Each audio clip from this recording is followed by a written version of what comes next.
let's take it back and intelligently design it. Let's intelligently design our lives rather than be dictated to by priests and mullahs. Let's intelligently design our future using the gift of foresight, something that never existed before brains, and for practical purposes that means human brains, evolved. There are revealing flaws in paleo design, revealing flaws in living organisms. I was privileged a year or so ago to assist in the dissection of a giraffe's neck. And my particular interest in this was the recurrent laryngeal nerve. This is it's a branch of one of the cranial nerves, which in all mammals starts at the brain, and its end organ is the larynx, the voice box. But it doesn't go straight to its end organ. It goes down into the chest, loops its way around one of the main arteries in the chest, and then goes straight back up again to the voice box, to the larynx. There are some of the 10 Commandments which we might wish to adopt today. Thou shalt not kill, for example. And you may remember Christopher Hitchens' sarcastic remark about that, saying roughly, well, I actually hear it in the voice of John Cleese, saying something like, "Oh, I see, thou shalt not kill. Oh, how silly of me. We all thought it was a terrific idea to kill. Now we know better. Oh, silly me." And so on.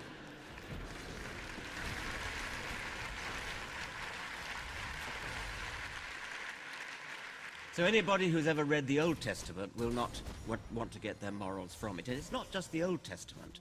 The New Testament is in some respects even worse.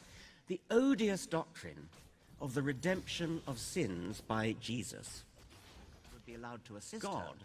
She killed herself before she was actually ready to go. So that's another argument that you might put to absolutist moralists about assisted suicide.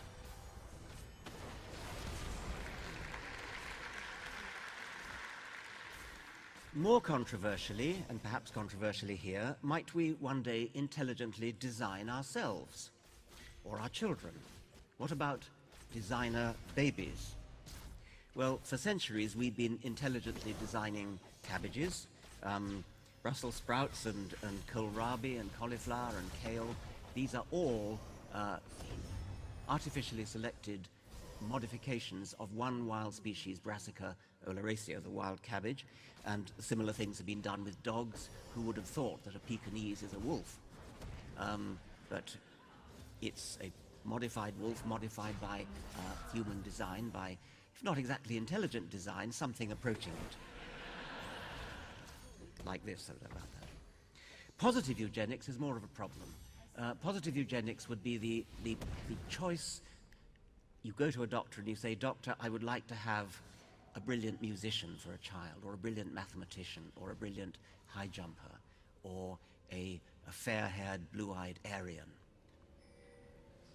And a lot of people have problems with that, and I think I do myself, but I am talking about about taking back intelligent design, and so I think it's at least worth discussing why so many of us do have a revulsion to the idea of positive eugenics. Part of the reason is that Hitler did it, or tried to do it, and we naturally are repelled by anything that Hitler did. But perhaps we ought to think a little bit more objectively about what is actually wrong with positive eugenics. The thing about wanting to, say, have a brilliant musician, many people want to have a brilliant musician as a child, and they don't do it eugenically, but what they do is they force the child to have piano lessons and practice 3 hours a day, whatever it is.